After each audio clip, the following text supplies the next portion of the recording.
Hello Bachu, that's a lecture of physics for class 12th and our today's topic is Gauss theorem or you can say that that's a Gauss law. Yes बच्चे, इसको आप Gauss law भी बोल सकते हो या फिर Gauss theorem बोल सकते हो, both are the same thing. ठीक है, इससे पहले वाले लेक्चर्स में बच्चे हम अपना काफ़ी टॉपिक्स कवर कर चुके हैं एंड आज जो हमारा टॉपिक है दैट्स अ गॉस थ्योरम और you can say that the Gauss law. So बच्चे, गॉस थ्योरम को समझने से पहले you have to recall your last lecture. जो हमने लास्ट लेक्चर में पढ़ा था, we have study about the electric flux. किया था हमने इलेक्ट्रिक फ्लक्स वाला टॉपिक.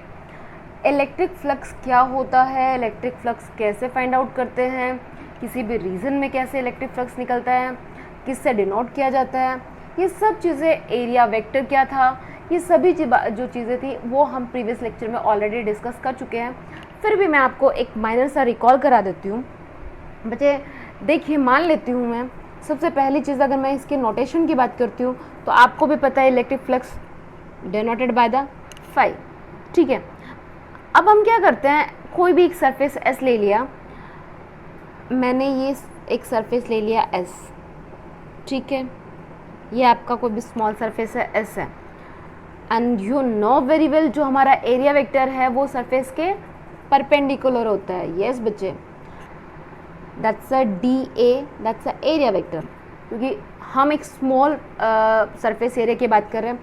आप ये भी देख सकते हो कि मैंने इसमें भी ये स्मॉल डी एस ले लिया और ये आपका सरफेस एस था. ठीक है, ये आपका area vector that's a perpendicular to the surface and that's a electric field या फिर कह सकते हो इलेक्ट्रिक फील्ड लाइंस. ठीक है, that's making an angle theta. बिल्कुल. अब ये जो आपका स्मॉल एरिया वेक्टर था, मैंने एक स्मॉल अपने सरफेस लिया दैट्स अ डी एस, उसमें से स्मॉल आपकी इलेक्ट्रिक फ्लक्स पास होती है and small electric flux that's a d phi. If you remember electric flux d phi that is equals to E d a cos of theta. यही चीज़ें थी हमारी. That's a d phi E dot भाई theta ये रहा, cos component लिया है, that's a d E vector area vector. ठीक है, आपको टोटल फ्लक्स निकालनी है, that's a इंटीग्रेट करते थे, that's a d phi यानी कि E dot d A. So phi is equals to vector E vector with area vector A. किया था ये हमने.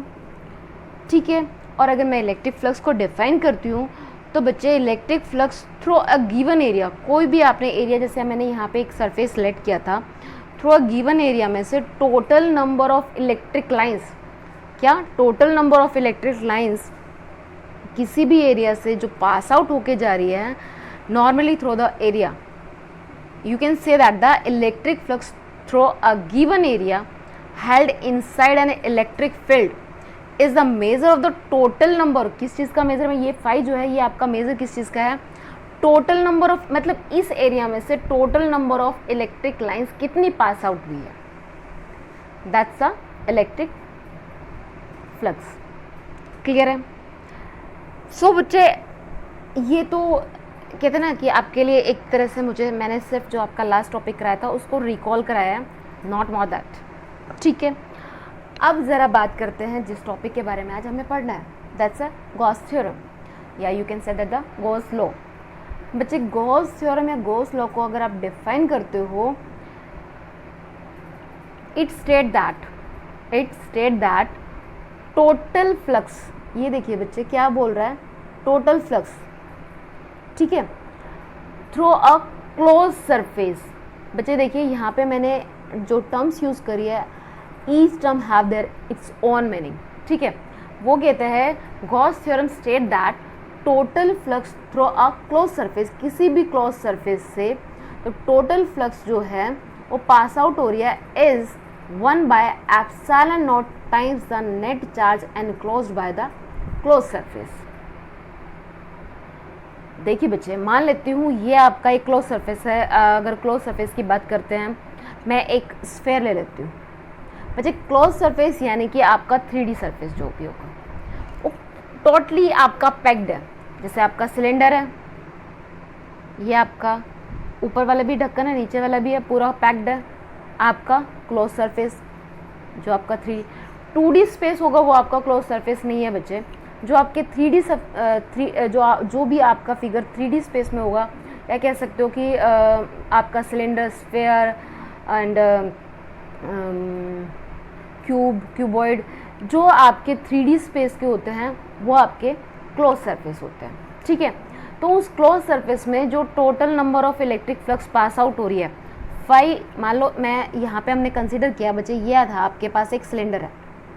ठीक है, इस सिलेंडर में से टोटल नंबर ऑफ मतलब टोटल फ्लक्स जो होगी, इसमें से मेरे को बोल दिया कि ये आपके पास एक सिलेंडर गिवन है और इसमें से टोटल फ्लक्स निकालनी है, तो total flux through that close surface is equals to 1/ε0 of a total charge enclosed by the close surface.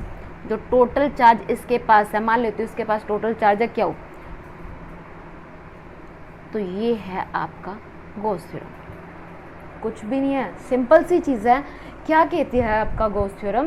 That's a state that a total flux, किसी भी क्लोज सरफेस से टोटल फ्लक्स जो pass out हो रही है that is equals to the 1/ε0 times of the total charge enclosed by the close surface. उस close surface के पास जितना टोटल चार्ज है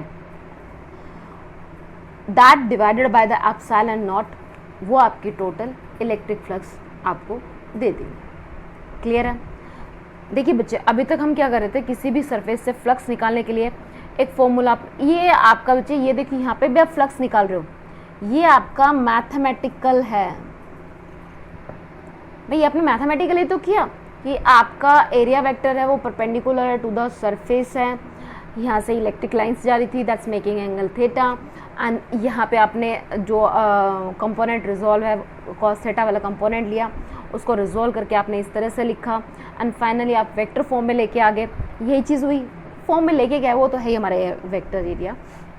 ठीक है, जो जिस इलेक्ट्रिक फ्लक्स को निकालने के लिए आपको इतना मैथमेटिकल पार्ट करना पड़ रहा था, गॉस थ्योरम ने मेरे उसी काम को आसान कर दिया। उसने एक सिंपल सी बात क्या कही कि किसी भी क्लोज सरफेस के पास जो टोटल चार्ज एनक्लोज्ड है that by ε0 give the electric flux of that surface. उस सरफेस से total number of electric lines कितनी पास आउट हो रही है वो आप निकाल सकते हो। अगर आपको चार्ज पता है, ε0 पता है, यू कैन कैलकुलेट।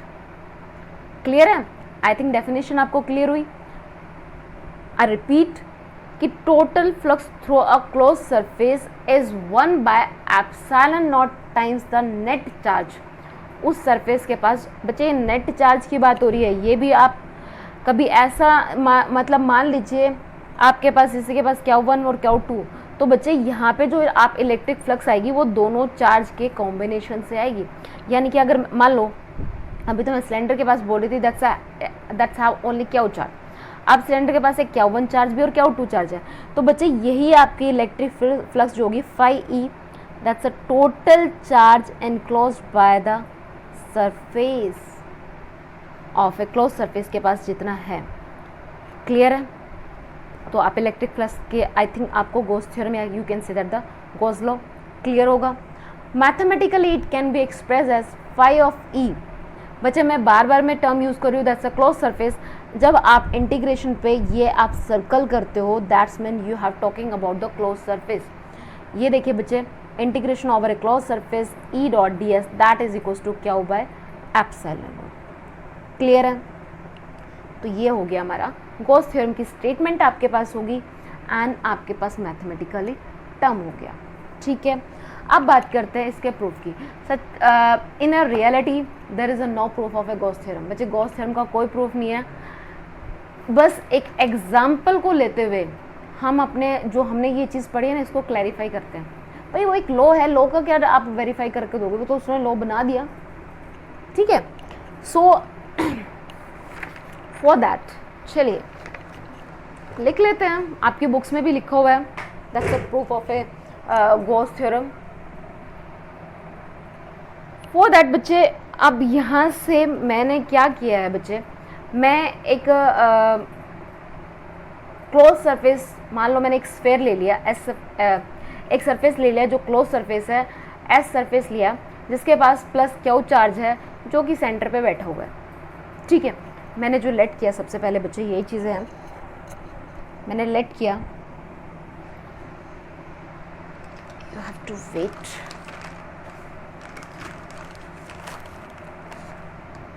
क्या किया आपने, let us consider,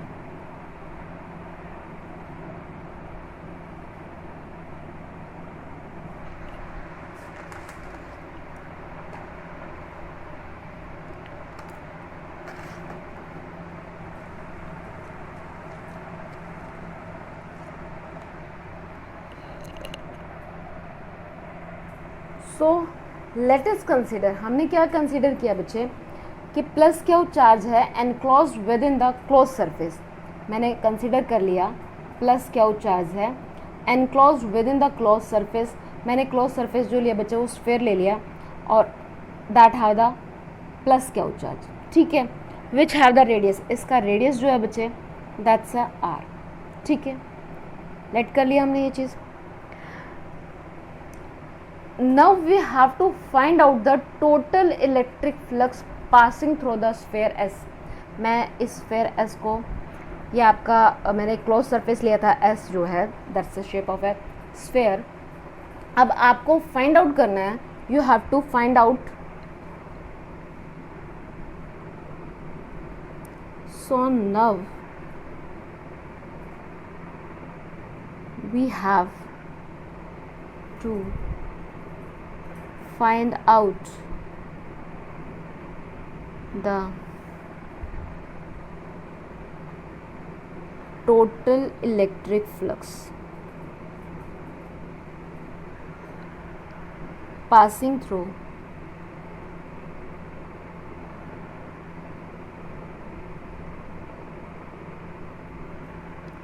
a sphere S।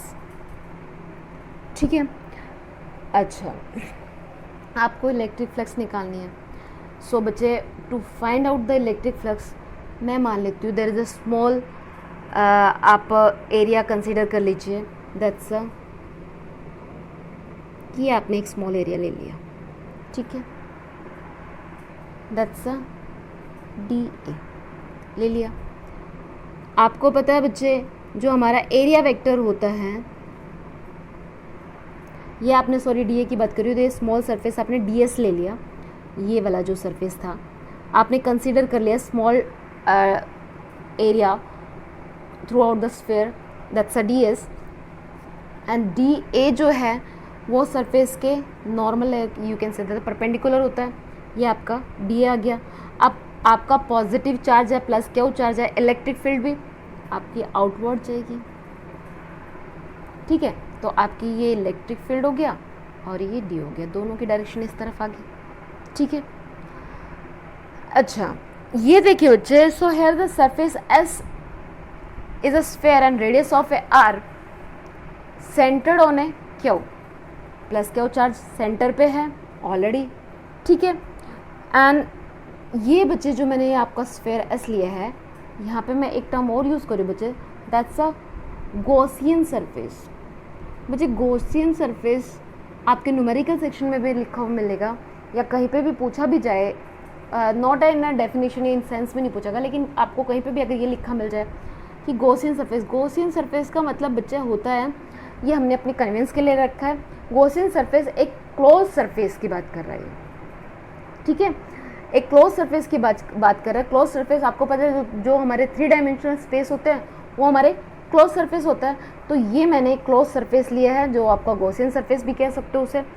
तो आपके पास बच्चे, अब ये देखिए मैंने उसमें सबसे पहले एक बारी समझिए बच्चे, मैंने सबसे पहले कंसिडर किया एक स्फेयर, स्फेयर ले लिया मैंने जो कि क्लोज है, क्लोज सरफेस मैंने स्फेयर लिया जिसका रेडियस है आर और प्लस क्या चार्ज उसके सेंटर पे रखा हुआ है। ठीक है, एंड देन मैंने उसमें से स्मॉल डिस्टेंस ले लिया, that's a d S, small area consider. And आपको पता है जो एरिया वेक्टर होता है दैट्स परपेंडिकुलर टू द या you can say that the normal होगा आपका विद अ सरफेस के। ये आ गया हमारा इलेक्ट्रिक फील्ड जो होगा that's also from positive to, आपका आउटवर्ड की तरफ जाता है तो इलेक्ट्रिक फील्ड की, यानी कि एक तरह से आपके इलेक्ट्रिक फील्ड की डायरेक्शन एंड एरिया वेक्टर की डायरेक्शन दोनों एक तरफ ही है, ठीक है। या you can say that the कि ई और डी ए में जो थीटा बन रहा है आपका वो आपका 0 बन रहा है, क्लियर है। अच्छा चलो, सो आपने ये सरफेस एस लिया। अगर मैं यहाँ पे इलेक्ट्रिक फील्ड मान लेती हूँ, इस सरफेस पे ये जो इलेक्ट्रिक फील्ड है, इस इलेक्ट्रिक फील्ड की वैल्यू फाइंड आउट करनी है, तो इलेक्ट्रिक फील्ड ऑलरेडी हम कर चुके हैं, that's 1/4 pi epsilon not charge by में आर का स्क्वायर, ये आर का सेपरेशन चार्ज क्या हुआ है आ जाएगा। अब ये देखिए बच्चे, ये तो मैंने इधर ले लिया, इसी तरह से अब मैं मान लेती हूँ ये यहाँ पे है आपका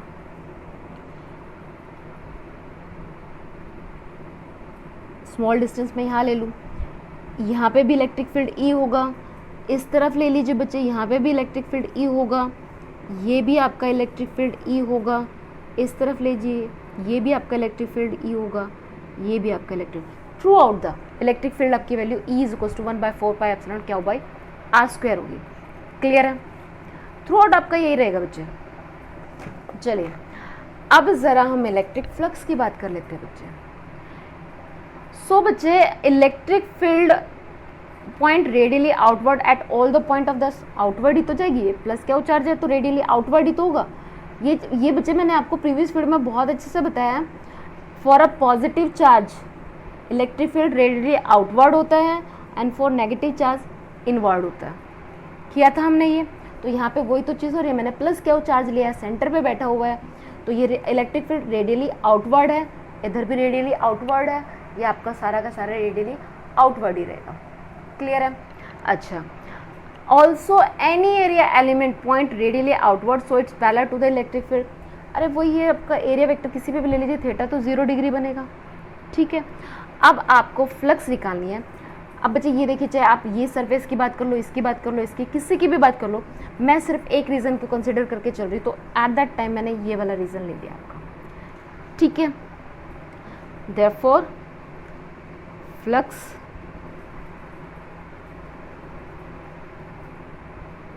चलिए जो भी चीज़ें बोली है वो भी मैं आपके लिख देती हूँ, आपके नोट्स बन जाएंगे। Electric flux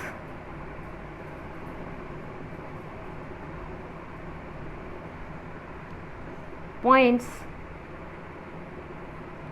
radially outward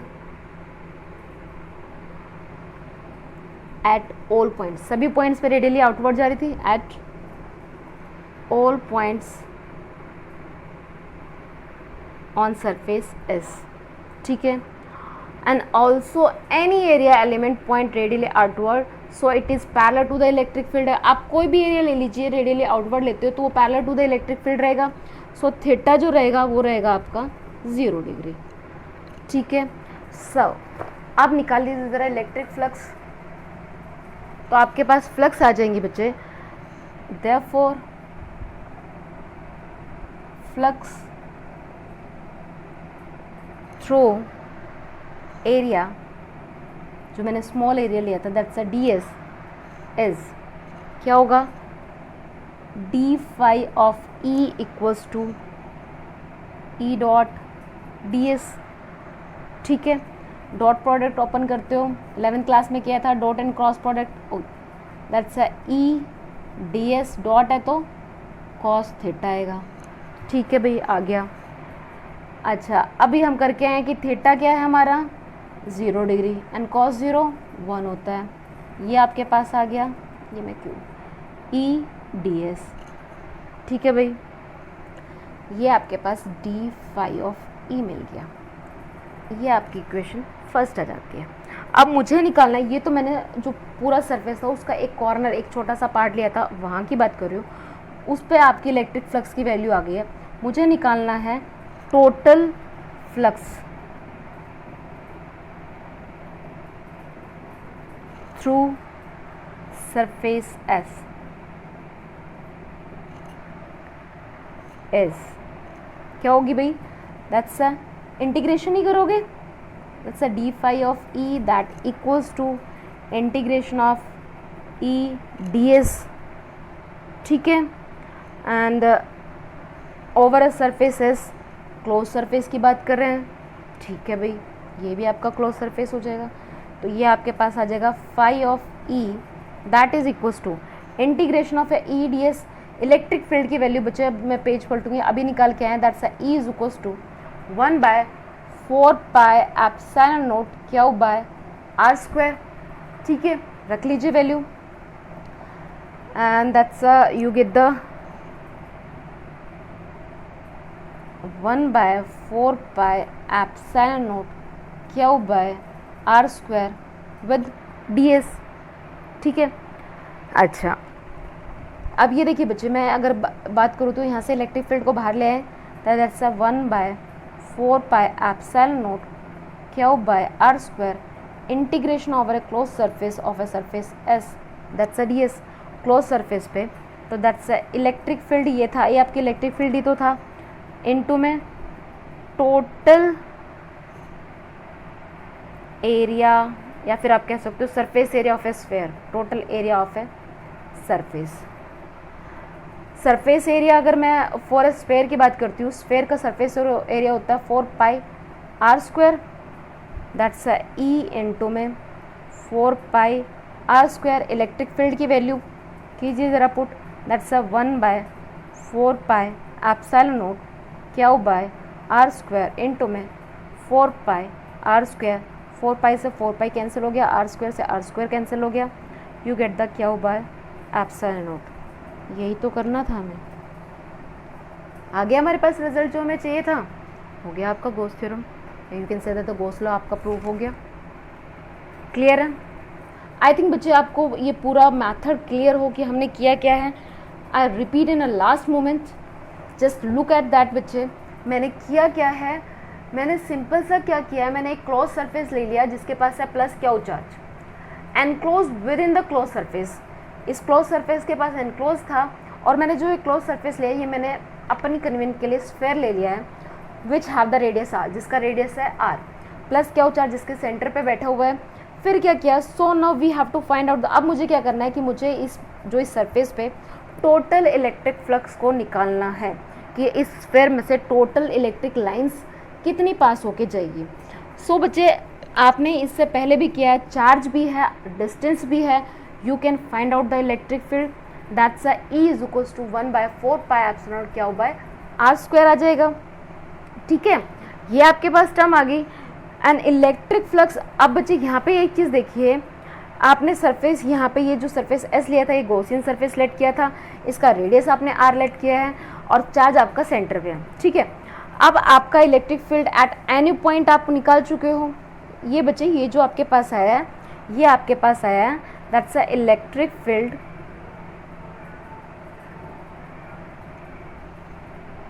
eight any point on S is, ये आपके पास वैल्यू आ गई है, E is equals to 1/4 pi epsilon not Q by R square. अब देखिए बच्चे, मैंने एक पॉइंट पे लिया, आपका electric field throughout the surface radially outward होगा, प्लस क्यू चार्ज से आपको पता है, for a positive charge electric field is radially outward होता है, for a negative charge radially inward होता है, इसमें तो कोई दो राय नहीं है। फिर आप बात करते हो बच्चे, यहाँ पे देखिए बच्चे, एनी एरिया वेक्टर जो भी आपने यहाँ पे लिया हुआ है, कोई भी एरिया एलिमेंट ले लीजिए, एरिया वेक्टर की बात करें, कोई भी एरिया, चाहे आप इस एलिमेंट की बात कर लीजिए, चाहे एरिया एलिमेंट यहाँ पे ले लीजिए, चाहे एरिया एलिमेंट यहाँ ले लीजिए, थ्रू आउट द सरफेस आप कहीं पे भी ले लीजिए बच्चे, ठीक है। जो any area element point radially outward होगा, सो इलेक्ट्रिक फील्ड जो बच्चा, ये देखिए बच्चे, ये वाली वैल्यू जो मैंने ली है, एंड आप कोई भी एनी एरिया एलिमेंट ले लीजिए,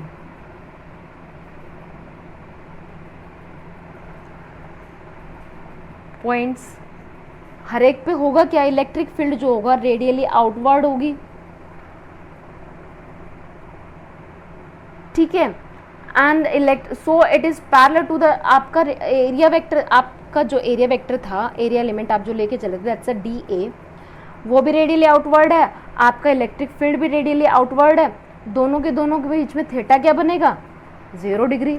ठीक है, फिर हमारी flux through the area of A ds जो आपने निकाला, that's a d phi is equals to E dot ds and that's a E ds cos of theta. Theta is equals to 0 degree, you have to put the value of a theta is 0। अगर आपका theta 0 है तो cos 0 1 होता है, तो आपके पास आ गया ई d S.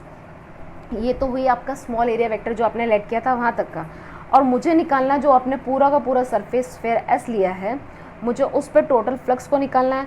To find the total flux over a surface S, I have to integrate the term, या you can say the equation first. मैंने इक्वेशन फर्स्ट को इंटीग्रेट किया ओवर अ क्लोज सरफेस। ये बच्चे मैं जो यहाँ पे ये आपका इंटीग्रेशन पे जो एक गोल चक्कर लगा रही हूँ क्लोज्ड, ये डिनोट करता है कि आप क्लोज सरफेस के बारे में बात कर रहे हो, यानी कि आपने जो इंटीग्रेशन किया है वो ओवर ए क्लोज सरफेस किया।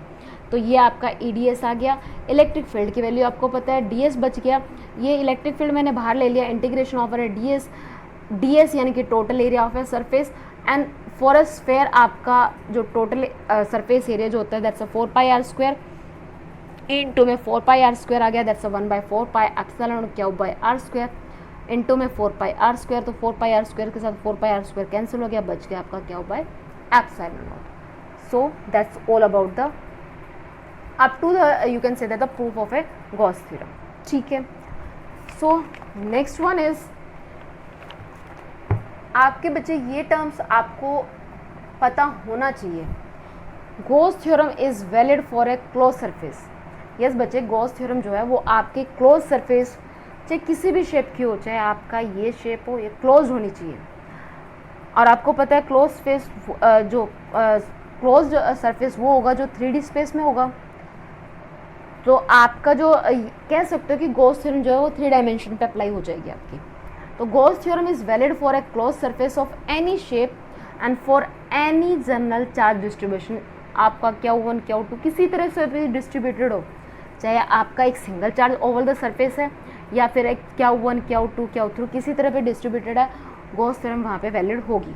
ठीक है, if net charge enclose by close surface is 0। अब ये देखिए बच्चे, phi E is equals to Q by epsilon naught है। अगर चार्ज ही 0 हो जाए, ये देखिए बच्चे, phi of E is equals to 1 by epsilon naught into में क्यू। अगर ये चार्ज ही 0 हो जाएगा तो फाई भी क्या हो जाएगी, 0 हो जाएगा। अगर आपके किसी जो क्लोज सरफेस है और उसके पास नेट चार्ज अगर 0 है, तो आपकी इलेक्ट्रिक फ्लक्स उस सरफेस के लिए जो आपकी इलेक्ट्रिक फ्लक्स की वैल्यू आएगी for that surface, that is also equals to 0। Clear है? The net flux through a close surface due to a charge laying outside the close surface is 0। बच्चे ये पॉइंट आपके लिए मोस्ट इंपॉर्टेंट है। ज़रा देखिए बच्चे, मान लीजिए ये सिलेंडर है, मैं क्लोज सरफेस में ये आपका सिलेंडर ले लिया, मैं एक आपका क्यूबिक भी ले लेती हूँ।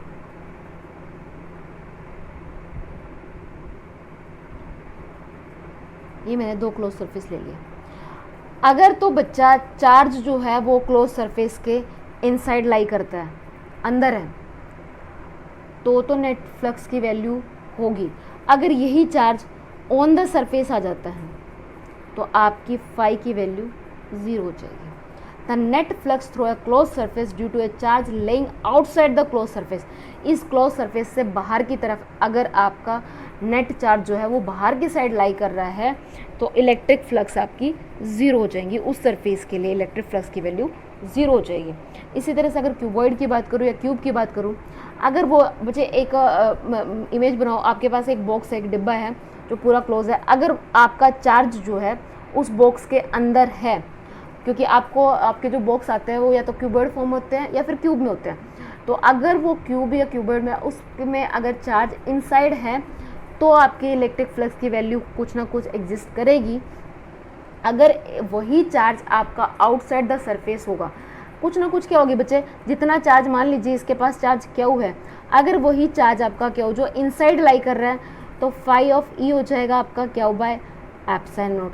और अगर यही चार्ज ऑन द सरफेस आ जाता है या फिर सरफेस से वैल्यूज़ कम रहती है, एट दैट टाइम जो आपके फ्लक्स चार्ज की वैल्यू रहेगी दैट नहीं, चार्ज आपका ऑन द सरफेस आ गया है तो फाई आपका 0 हो जाएगा बच्चे। You have to follow that condition. Condition क्या होनी चाहिए कि जो नेट फ्लक्स है वो तभी एग्जिस्ट करेगी अगर चार्ज जो है वो इनसाइड द बॉडी होगा, वो भी किस में, क्लोज सरफेस की इनसाइड में रहा तो चार्ज की वैल्यू एग्जिस्ट करे, मतलब सॉरी आपकी फ्लक्स की वैल्यू एग्जिस्ट करेगी। अगर वही चार्ज ऑन द सरफेस आ जाता है तो फ्लक्स की वैल्यू आपकी 0 हो जाएगी। क्लियर है?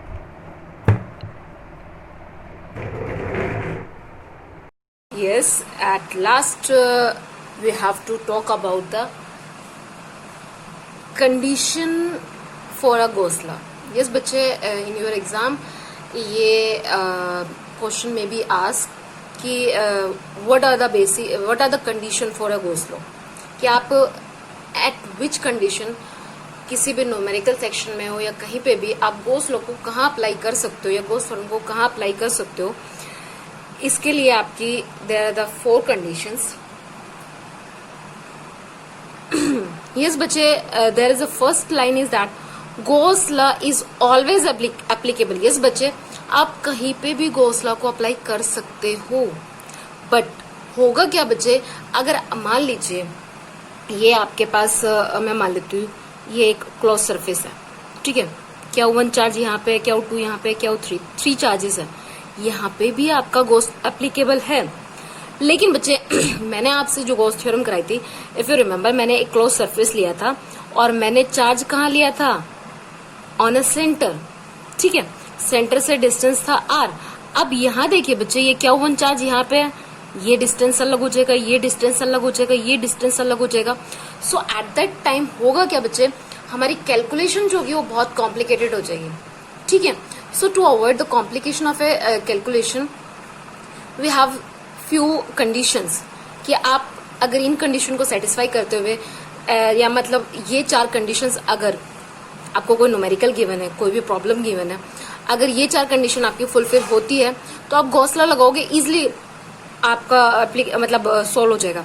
ठीक है बच्चे, हमने जब पहली बार इलेक्ट्रिक फ्लक्स निकाली थी, that's a phi is equal to आपके पास आया था, that's a d phi integration over है ई डॉट डी एस आया था, ठीक है। तो वहां आपको इंटीग्रेशन था। गॉस थ्योरम ने हमें क्या दिया कि phi is equal to net charge of और on a surface by epsilon naught. तो ये इस वाले से तो बहुत इजी है कि नहीं। लेकिन बच्चे इसको भी आप कहाँ अप्लाई कर सकते हो, ये भी कुछ कंडीशन है। आप ये फैक्ट है कि आपका गॉस लॉ हर जगह पे एप्लीकेबल होगा बट नॉट ऑलवेज यूजफुल, लेकिन हर टाइम यूजफुल नहीं होगा। क्यों नहीं होगा बच्चे, ये देखिए, अगर ये कंडीशन इस तरह से आपका सरफेस गिवन है, Q1 Q2 and Q3 3 charges है। यहाँ पे आप देखिए बच्चे, ड्यू टू द Q1 आपका इलेक्ट्रिक फील्ड अलग होगा, Q2 की वजह से इलेक्ट्रिक फील्ड अलग होगा, एंड Q3 जो होगा उसकी वजह से इलेक्ट्रिक फील्ड अलग होगा। लेकिन नेट इलेक्ट्रिक फील्ड जो होगा बच्चे, दैट इज इक्वल टू, मैं यहाँ पे अगर ई नेट लिखूं, that is equal to electric field due to the Q1 charge, electric field due to the Q2 charge and electric field due to the Q3 charge, ठीक है। So बच्चे at that time होगा क्या कि हमारी calculation बहुत complicated हो जाएगी। सो अवॉइड दैट कॉम्प्लिकेशन, हम शुरू से अपनी कुछ कंडीशंस बना के चल रहे हैं। अगर ये कंडीशन फुलफिल होती है तो हम वहां पे डायरेक्ट अपनी गॉस थ्योरम को अप्लाई कर देंगे, ठीक है। There is the first one is that the Gaussian surface should be symmetric about the charge और द चार्ज डिस्ट्रीब्यूशन। यस बच्चे, जो आप गॉसियन सरफेस यानी कि आप क्रॉस सरफेस जो लेके चल रहे हो वो सिमेट्रिक होना चाहिए अबाउट द चार्ज, या फिर आप कह सकते हो चार्ज डिस्ट्रीब्यूशन। चार्ज डिस्ट्रीब्यूशन के मतलब सराउंडिंग में या जो आपका अबाउट चार्ज पे सिमेट्रिक होना चाहिए, यानी कि आपका चार्ज का उस सरफेस के हर एक एंड पॉइंट से सेपरेशन जो है वो सेम होना चाहिए। तो वो आपका क्यूबॉइड हुआ या फिर क्यूब हुआ, स्फेयर हुआ, इन्हीं क्लोज सरफेस में such type of condition is possible, ठीक है। Next one is electric field must be symmetric. अब आपका इलेक्ट्रिक फील्ड भी सिमेट्रिक होना चाहिए। देखिए बच्चे, यहाँ पे इलेक्ट्रिक फील्ड क्या पता Q1 चार्ज से ज्यादा हो, Q2 से कम हो या Q3 से ज्यादा हो। आपका electric field must be symmetric, यानी कि इक्वल होना चाहिए, कांस्टेंट होना चाहिए, सेम होना चाहिए eight all the point of the Gaussian surface. मान लीजिए यही जो आपने गॉसियन सरफेस लिया था, इसके हर एक पॉइंट पे, चाहे आप first, second, third, fourth, fifth कोई भी पॉइंट्स ले रहे हो, हर एक पॉइंट के ऊपर इलेक्ट्रिक फील्ड की वैल्यू सिमेट्रिक होनी चाहिए, यानी कि इलेक्ट्रिक फील्ड की वैल्यू सेम होनी चाहिए, कांस्टेंट होनी चाहिए, इक्वल होनी चाहिए। अगर ऐसा नहीं है तो आप गॉस लॉ मत लगाना, वैलिड नहीं होगा, यूजफुल जरूर, बट मतलब गौसला इज सॉरी बच्चे, गौसला आपका वैलिड होगा बट यूजफुल नहीं होगा। होगा क्या बच्चे, सिर्फ अगर आपकी इलेक्ट्रिक फील्ड की वैल्यू अलग अलग हो गई, ठीक है, इलेक्ट्रिक फील्ड की अलग वैल्यू होगी, आपके पास कैलकुलेशन पॉइंट है, मैंने आपको दिखाया, ये कैलकुलेशन, आपकी कैलकुलेशन जो है वो ज्यादा हो जाएंगी। तो to avoid the complication of a calculation you have to take the, आपका सरफेस भी सिमेट्रिक होना चाहिए और इलेक्ट्रिक फील्ड भी सिमेट्रिक होना चाहिए, ठीक है। देन थीटा, जो आपका एंगल बन रहा था between the electric field and the area vector, must be same at all the point of the surface. हर एक पॉइंट पे, मान लीजिए ये आपका सरफेस है, मैं बच्चे ये आपका क्या चार्ज था, ये आपका फर्स्ट पॉइंट है, ये सेकंड पॉइंट है, ये थर्ड है, ये फोर्थ है, फिफ्थ, सिक्स, किसी भी पॉइंट पे जो आपकी थीटा की वैल्यू है वो सेम होनी चाहिए। ये आपका थीटा इक्वल्स टू 0 डिग्री या फिर 90 डिग्री आपको मिलना चाहिए, ठीक है। तो theta must be same at all the point of the surface. Last one is that Gaussian surface must not pass through any point charge. क्या कह रहे हैं, जो आपका गॉसियन सरफेस है must not pass through the any point charge. ऐसा नहीं होना चाहिए बच्चे, ये मान लीजिए ये आपका गॉसियन सरफेस है, ये क्या चार्ज है, मतलब ये आपका पॉइंट चार्ज है और आपका गॉसियन सरफेस इस तरह से पास आउट हो रहा है ना, क्योंकि अब क्या होगा, गॉसियन सरफेस पे चला गया और मैंने अभी आपको बताया जो आपका चार्ज है वो इनसाइड होगा तभी आपकी फ्लक्स की वैल्यू आएगी, अदरवाइज फ्लक्स की वैल्यू 0 हो जाएगी, ठीक है। So there are the 4 condition for a Gauss law, कि आपका गॉस लॉ कहाँ कहाँ पे एप्लीकेबल हो जाएगा या कह सकते हो यूजफुल हो जाएगा, वैलिड हर जगह पे बच्चे थ्रू आउट। आप चाहे किसी भी कैसी भी कंडीशन गिवन हो, आपकी हर कंडीशन में वैलिड है, एप्लीकेबल है, बट यूजफुल नहीं है। और यूजफुल इन द सेंस ये इसलिए नहीं हो पाएगा बिकॉज आप जब ऐसा करोगे, मान लो कोई कॉम्प्लिकेटेड सिचुएशन आ जाती है तो आपकी कैलकुलेशन भी कॉम्प्लिकेटेड हो जाएगी। और टू अवॉइड द अब हमारा देखो सबसे पहला मोटो यही तो होता है कि मुझे कैलकुलेशन अवॉइड करनी होती है, समझ रहे हो इस चीज को। So these are the condition, that's a Gauss law. For a Gauss law, these are the condition. So you have to go through all these condition. So that's all about our today's lecture, and I think you have get the every point which I want to convey to you all. Thank you, बच्चे.